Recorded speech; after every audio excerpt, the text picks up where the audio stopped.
Hello, welcome. Thank you so much for being here. My name is Felicia from SweetGeorgia and the School of SweetGeorgia.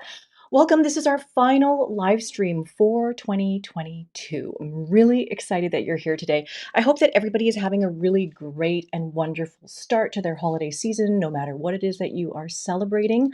I just find that I love this time. This is a time for family and for friends and for those opportunities to reconnect with people that you haven't seen maybe in a year. It's a wonderful time.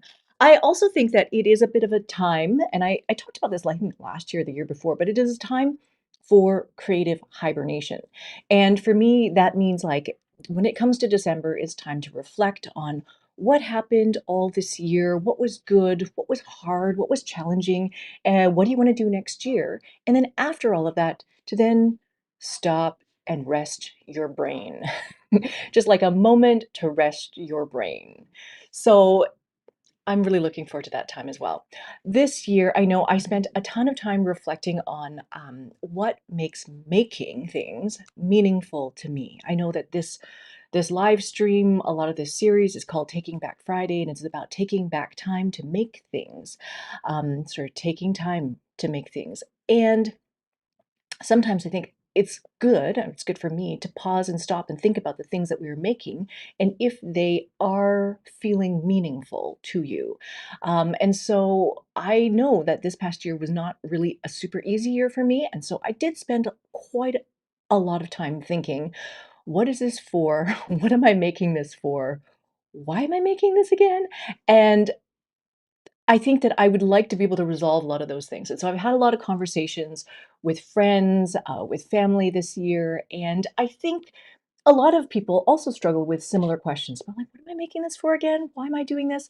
And it was finally, maybe a couple of weeks ago, maybe a month or so ago, when I talked to Athena Chang, and we had that conversation that is actually here on the channel as well, the Meet a Multi-Craft Tool Maker. And Athena Chang is one of our brand ambassadors for SweetGeorgia, and she's a knitwear designer, and she's also a new mom. And we had a conversation which really sort of triggered for me a more understanding about like what all of this is and what it just kind of clicked for me. So I'm going to share a little bit more of sort of my year-end reflections after all of this. But yeah, while we're here, I can see you guys all in chat. It's wonderful to see you here. I see Sharon and June and Larissa, Robin, Julie, Stamperitis, Pearl, and Stephanie. It's wonderful to see you all here.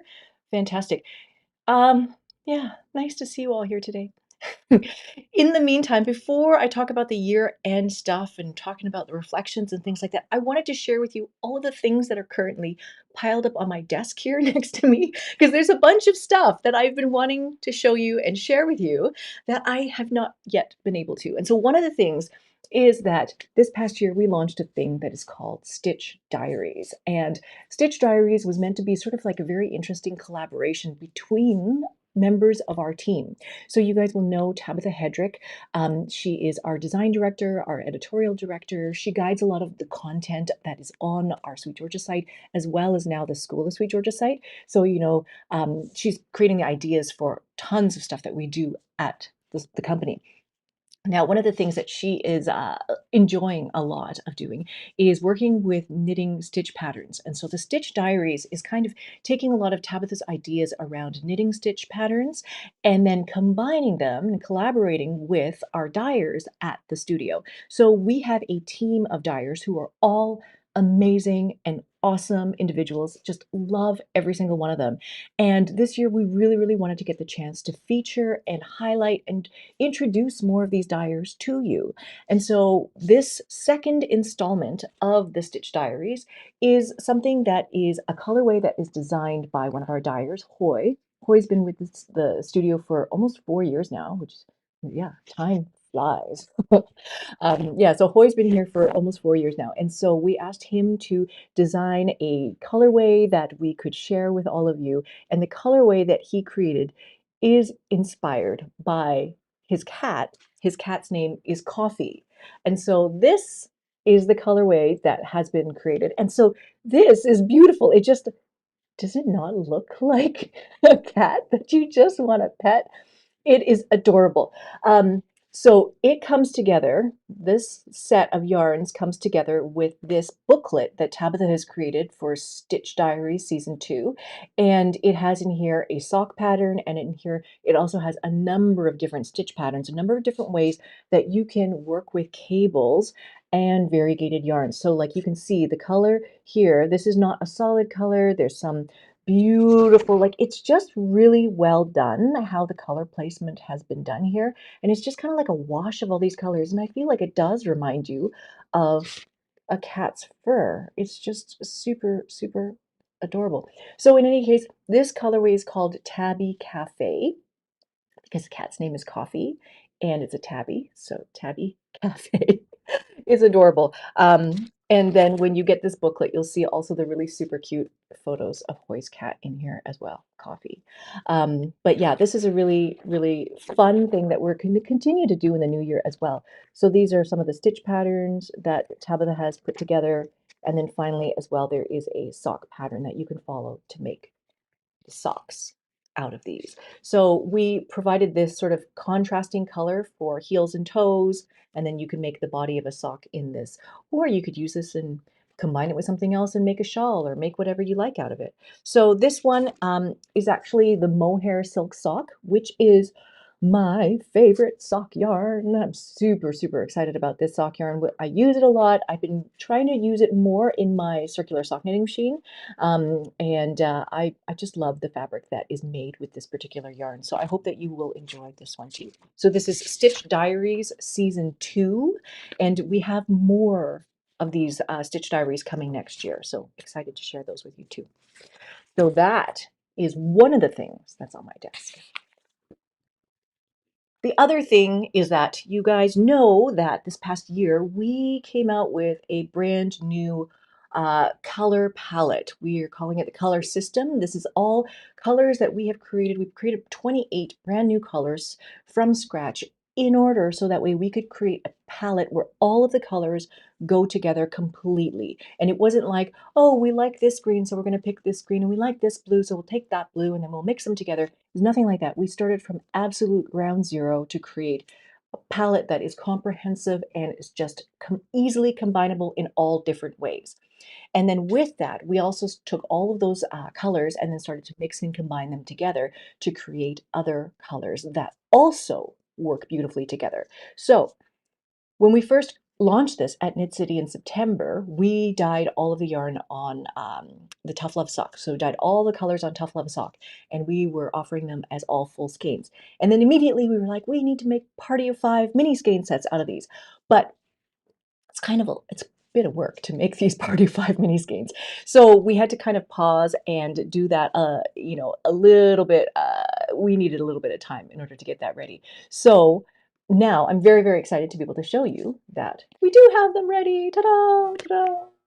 And ta-da! So these 3 Party of 5s basically represent the sort of outer triangle of our color system. So you can see they they go in a line like this.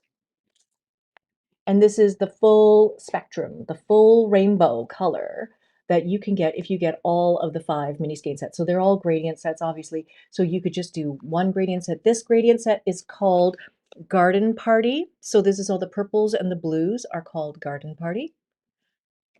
And then the one in the middle here, this one is called Picnic in the Park because it's light and it's springy and it's got greens and blues and teals in it. And it's really just really fresh and springy kind of feeling. And then this one, I know that we have a color palette that is similar to this in the past called Jelly Bean, but this is going to be the new Jelly Bean. This is Jelly Bean 2.0. This one's called Fruit Salad, and it's literally because the colorways in here are named Dragon Fruit, Watermelon, Chili Pepper, Mandarin, and Papaya. Like if you can imagine a fruit salad that is made with all of those fruits sprinkled with a little bit of chili pepper, it would be so good. So that is the fruit salad one. Picnic in the Park, and Garden Party. I'm also really, really excited that this year we sort of redesigned a lot of the packaging for the Party of 5s to match with our packaging for the skeins as well. So this is kind of like a new thing that we are working on as well. So excited to be able to share these ones with you. This is the clear colors. They are clear, they are bright for sure. And so you can see that when we take those clear and bright colors and we start to intermix them and mix them together and all that kind of stuff, then we start to produce colors that are a little bit more muted, but a little bit more complex. They have more depth, they have more richness. And so that is where those elixir colors come from. So the elixir colors are these ones here. Turn it this way. Here, let's hold them up like this. So these are the elixir colorways, and I'm just putting them so that you can kind of see the gradients and how they kind of work together. But they there's one that is more, this one is more muted. This is more muted oranges to purples. This is my thing. This is the colorway that we love here. It's called Amber Ale. The next one is called Sangria. The one in the middle is Cassis. And then this one is Black Raspberry. And then the last one is Twilight. So that's this one set. And this whole set is called Spilling Secrets. So this one is one set of 5 from the Elixir collection. And then this one is called Blazing Trails. And then these 5 colorways, there's again Amber Ale, because we like it so much we included it in each set. I love this color. Amber Ale. The next one is Honey Gold. The next one is Boreal Forest, then Winter Haven, and then Stormy Night. So all of these colors now, we're really excited just because now you can get mini skeins of all of the colors rather than getting full skeins of every single color. And so hopefully that means that it will be easier to do a lot of projects that have gradients involved and all sorts of things like that. So if you get both of these sets, you'll have 9 unique colors to play with. Now, to show you kind of how they might get up all together, I finished this last night. I did the bind off last night. So this is the Stripe Study Shawl. This is it's an older pattern, but it's a really good pattern.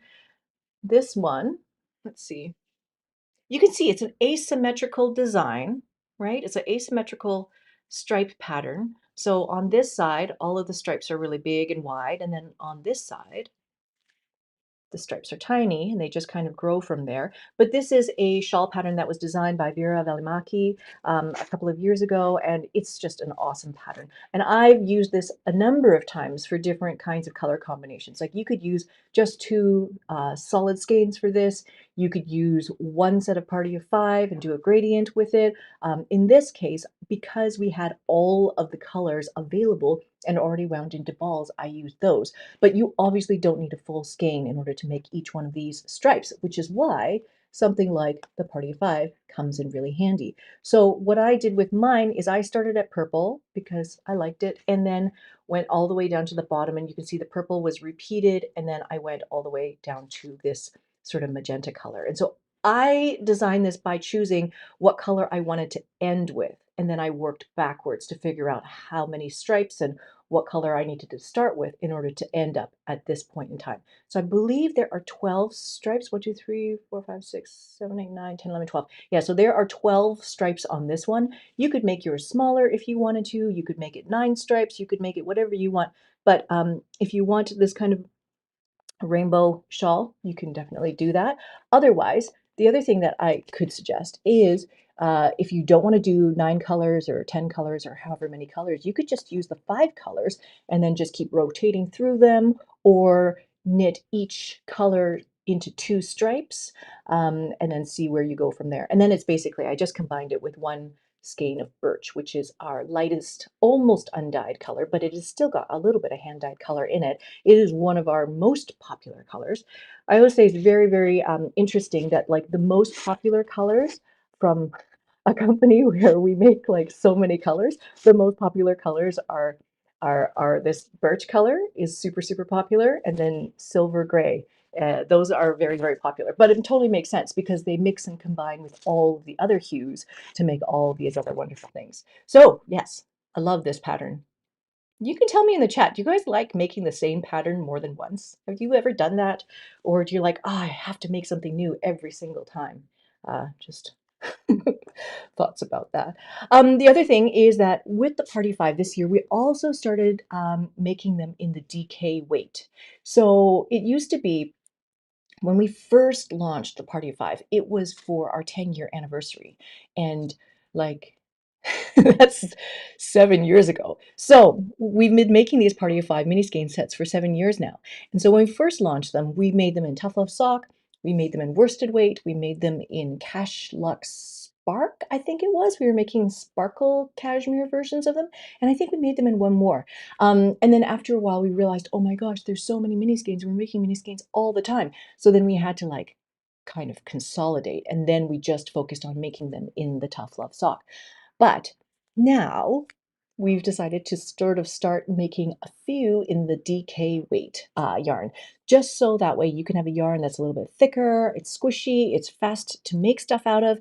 And so we picked a couple of colors. These are Charlotte's picks. Charlotte picked these two color combinations because she's using this DK weight yarn in these colors for a number of very special crochet projects that she's going to show next year.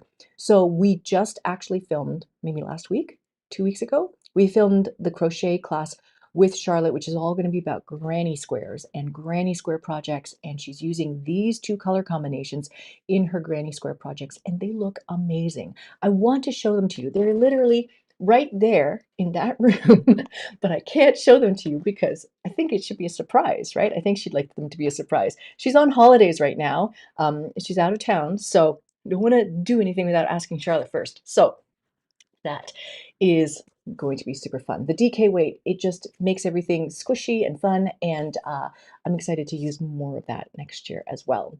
The other thing that is super big that I need to share with you that is on my table here is the double weave blanket. So the double weave blanket is this. This is one. This is one of the blankets in the cabin colorway.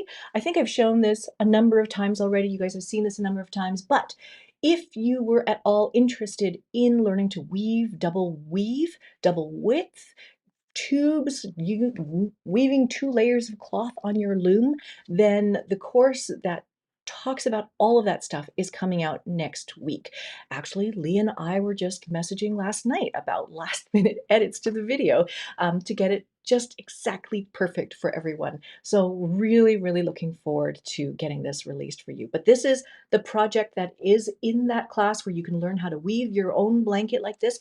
These colors are sort of like a sort of limited edition kind of color set called the Cabin Colorway set. And so there's 4 colors in here.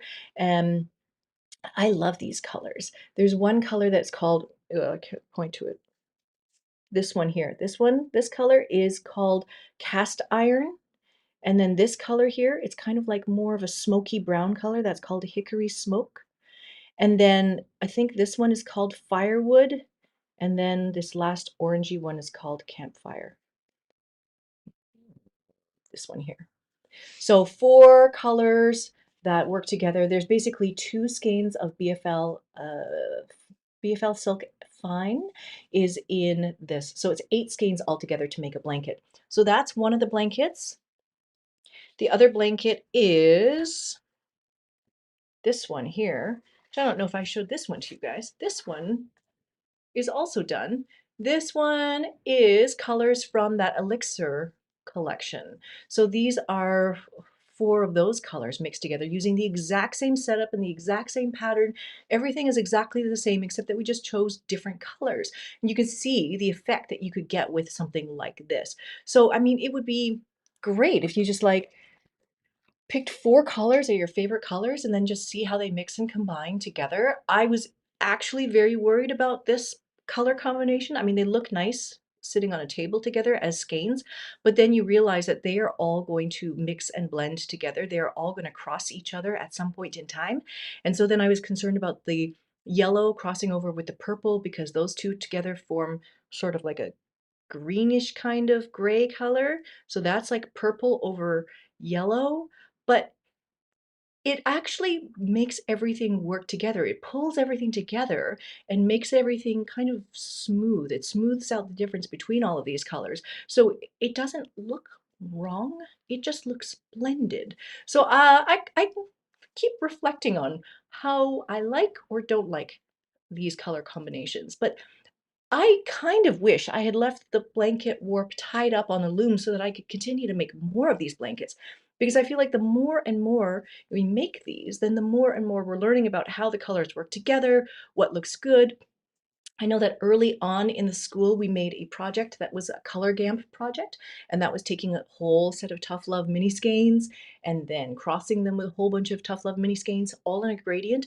So we're making this rainbow kind of effect. But if you cross a rainbow with a rainbow, you kind of know what you're going to get. But if you cross four random colors that you picked with four random colors that you picked, you don't necessarily know what you're going to get. And so that's where a lot of the experimentation comes from. That's where a lot of the fun comes from, actually, really. So I'm looking forward to seeing you guys make some of these blankets, some of these double weave blankets, and see where that all goes.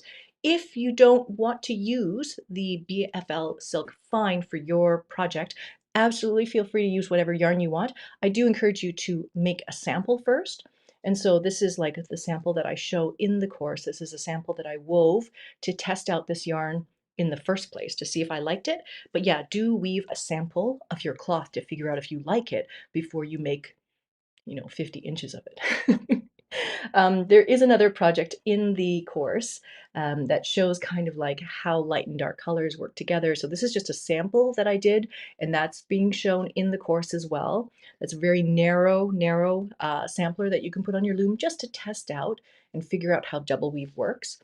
And then from that, we extrapolated all of that information into making something that's a little bit more functional. So this is a bag that's been made as a tube where both sides are joined on the loom while you're weaving it. So it's two layers, but they're joined on the sides.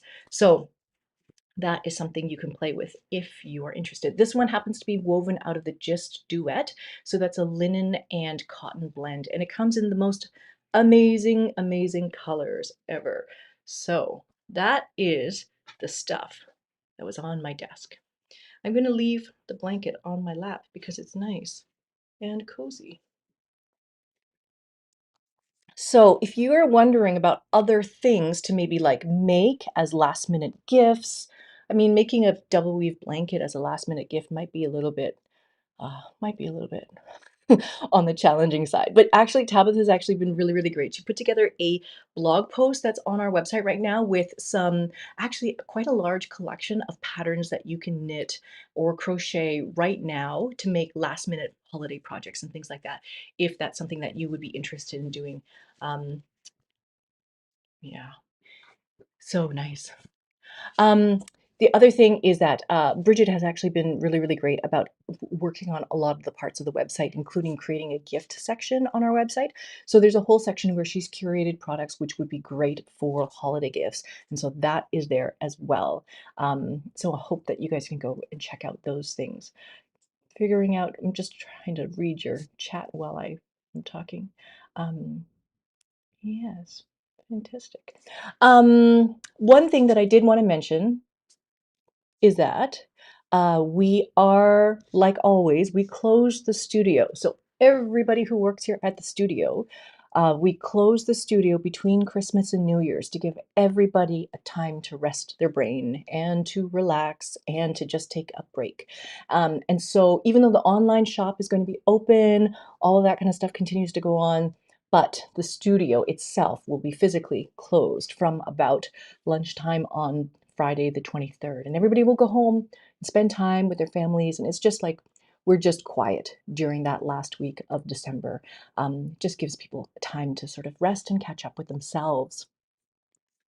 Now, talking about those reflections about the year and sort of what's been happening, I think that this year has been really great in terms of obviously being able to reconnect with people in the community. It's been obviously a number of years since we've been able to see people and talk to people face to face and all these kinds of things. And this year feels like it was the year that we were able to finally reconnect with people. And so I feel extraordinarily lucky that like Debbie Held from Atlanta, Georgia, she's a spinning instructor and an author. She came up to film with us in April. Laura Fry, she's a master weaver and she's also in BC, but she's far away from our studio, and so she also traveled in to film a class with us. We also had from the School of SweetGeorgia one of our community moderators, Robin. If you're in the school, you will see Robin chatting, you know, and Vicky is also one of our moderators. But Robin came to visit us at the studio during the weekend of Knit City, so she came for that. Pearl, who was also in the chat here, she also came to visit us at the studio, so she knows what it looks like in here and everything like that. And then even just being able to go to Knit City and then see everybody in person in a full Knit City.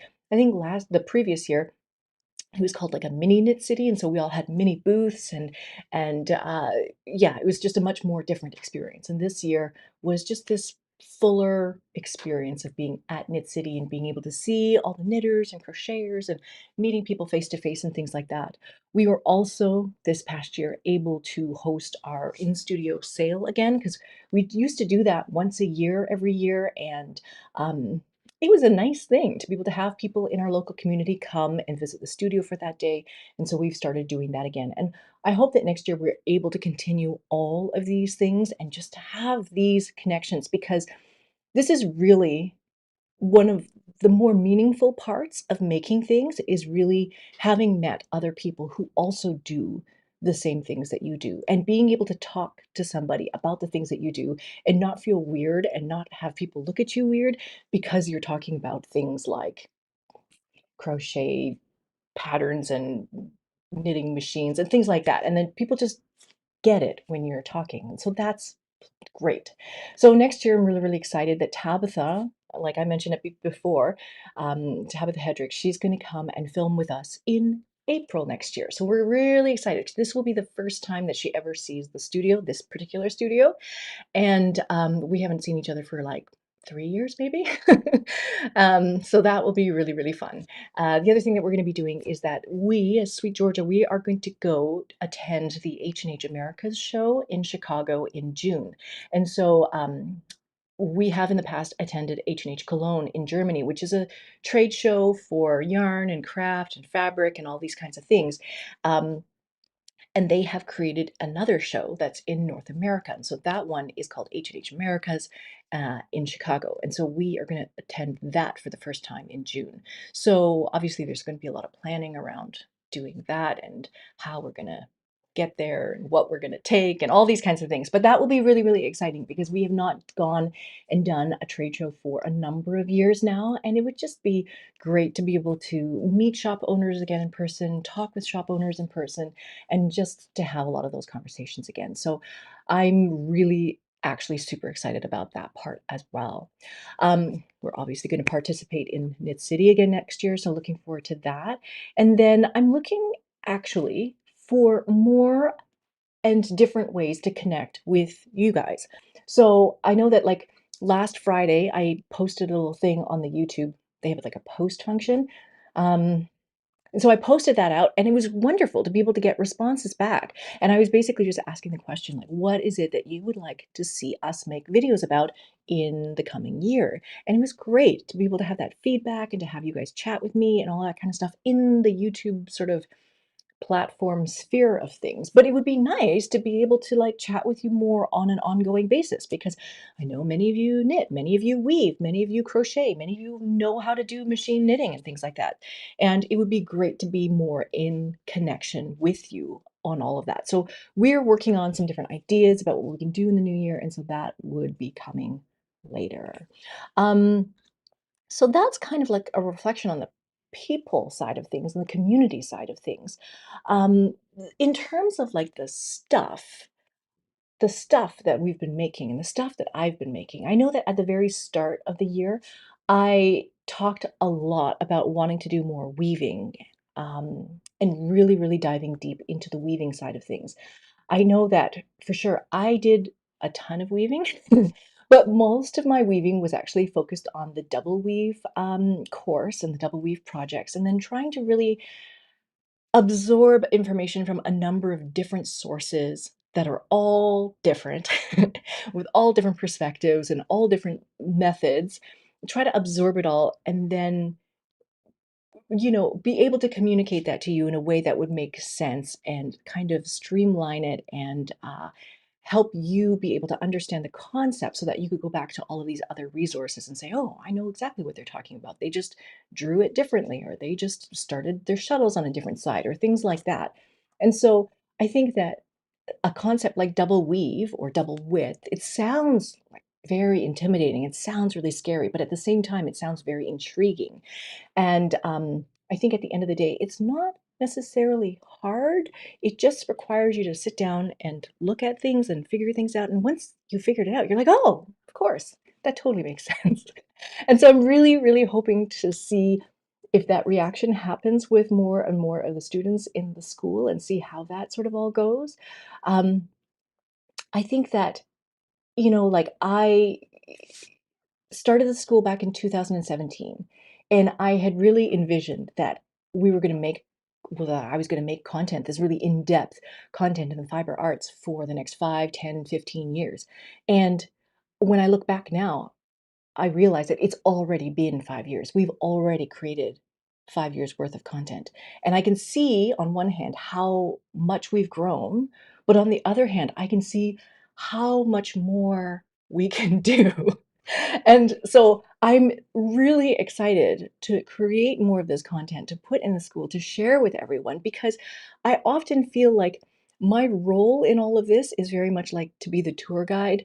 My job is to kind of show you, hey, look over here, like this amazing thing is happening over here. Come with me and I will show you the amazing thing that's happening over here.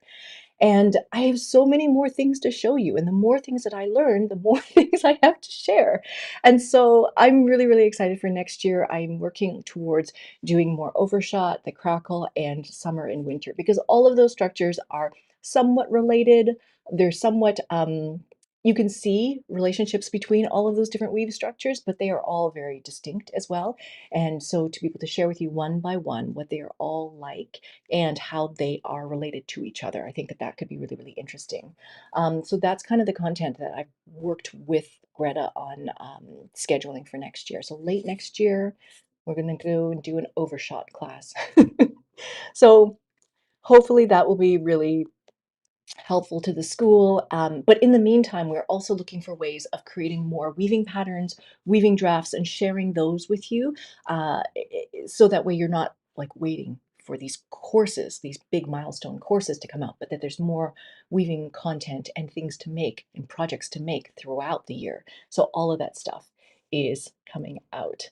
Um, so none of these videos are on YouTube. Oh yeah, our spinning stuff is on the school. We have lots and lots of videos. We have tons of video content on the School of SweetGeorgia there. So that is what has been happening.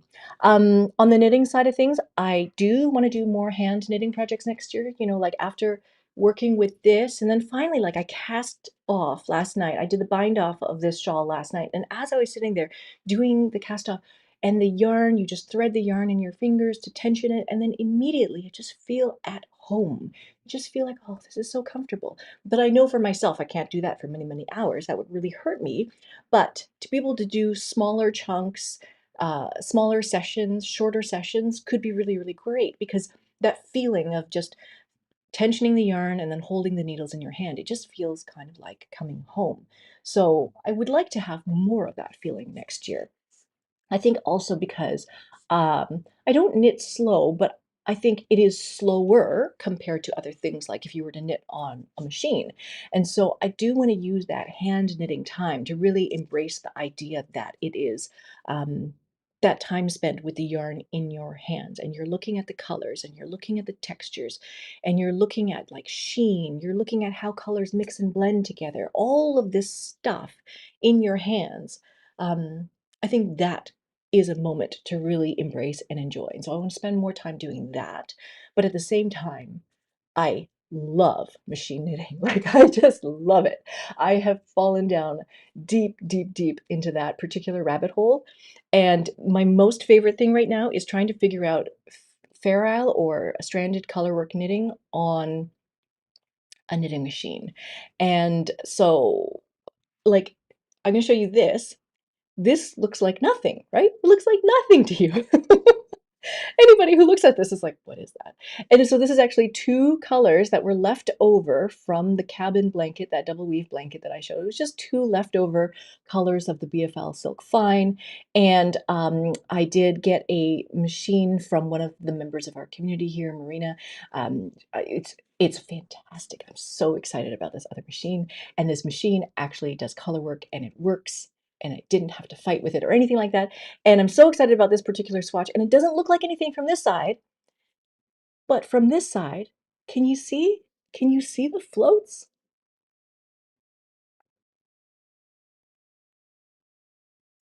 It's working. It's happening. This is an actual color work swatch. It's like a color work Fair Isle swatch, and everything was working, and there was no drop stitches, and everything about it was perfect.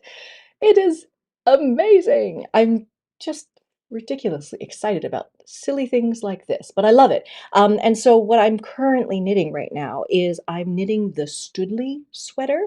Studley, and it's designed by Nick Corrigan, who is the founder of the Machine Knit community, which I discovered this past year because of somebody who was watching these videos and suggested that to me. And so I'm really, really excited about doing that. So I'm knitting the sweater that Nick Corrigan designed, and using the yarn that she specified exactly, doing everything exactly as she specified.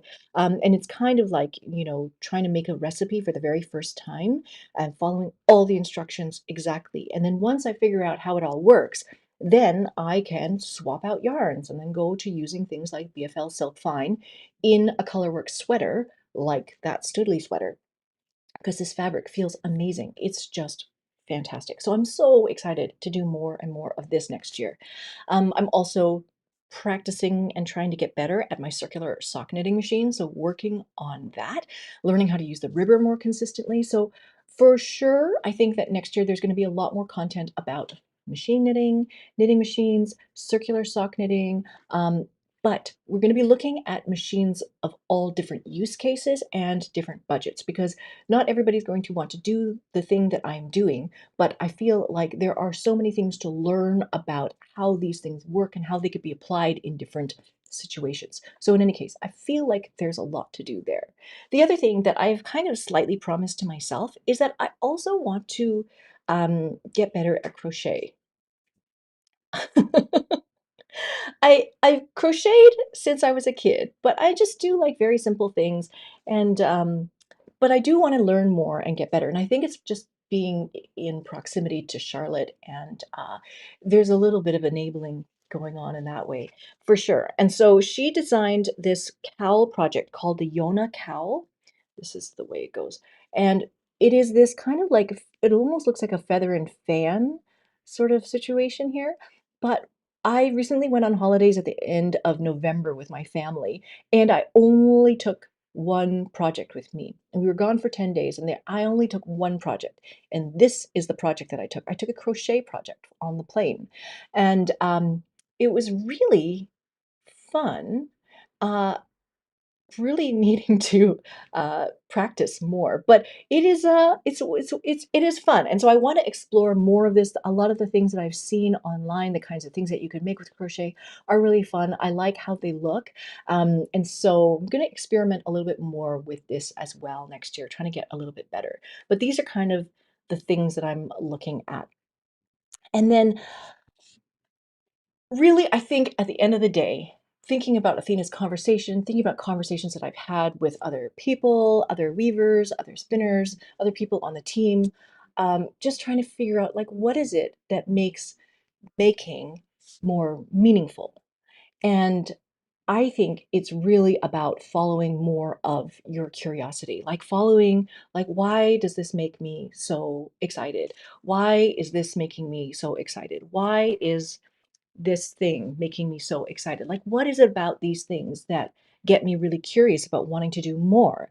And where can each of these things go? And where do all these rabbit holes lead? I think that that's where the joy of making things is for me as well. It's just finding that thing that gets you curious.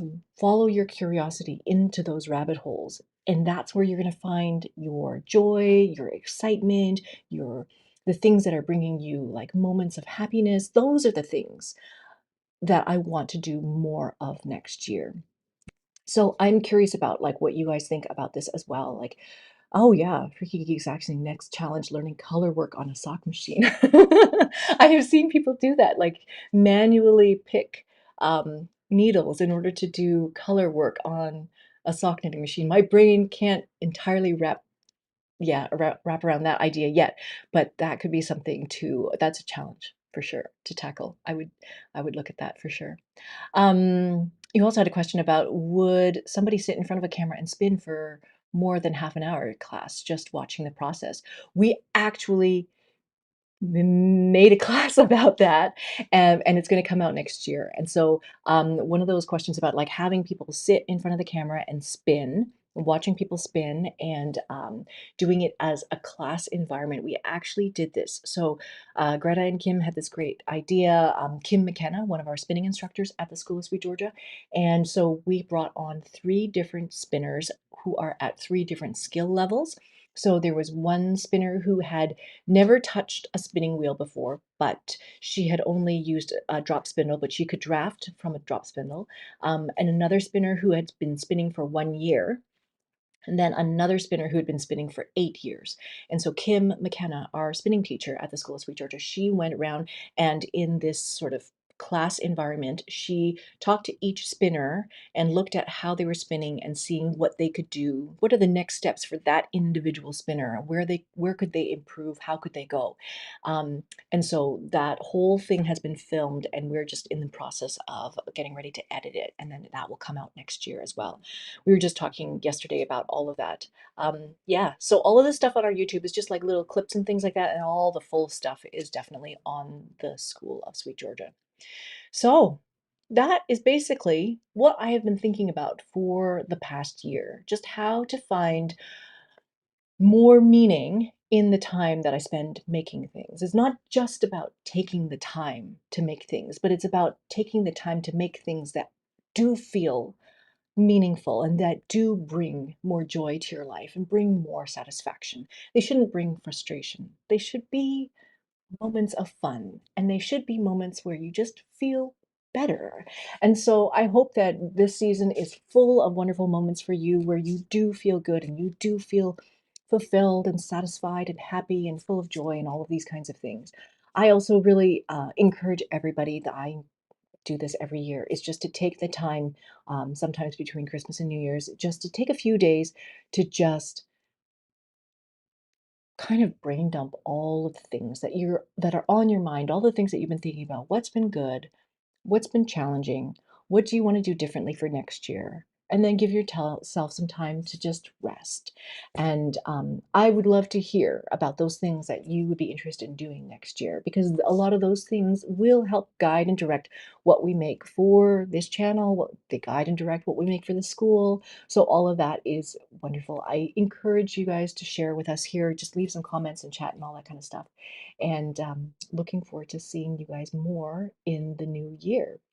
If you guys are in the School of SweetGeorgia, I just want to remind you that we're going to have a crafternoon, a holiday crafternoon, and that's going to happen on Monday, December 12th at 12 noon Pacific Standard Time, if I'm remembering everything correctly. Just really, really excited to see many of your faces, everybody in the school. Just want to see your faces on screen and be able to share some smiles and spend some time making things with you as well. So thank you so much to everybody for being here, for watching these videos all year, for being here for all these live streams. It's always wonderful to see you guys in the chat here and all of these wonderful things. Thank you so much for being here. I will see you guys in the next live stream, which will be next year. Have a wonderful holidays.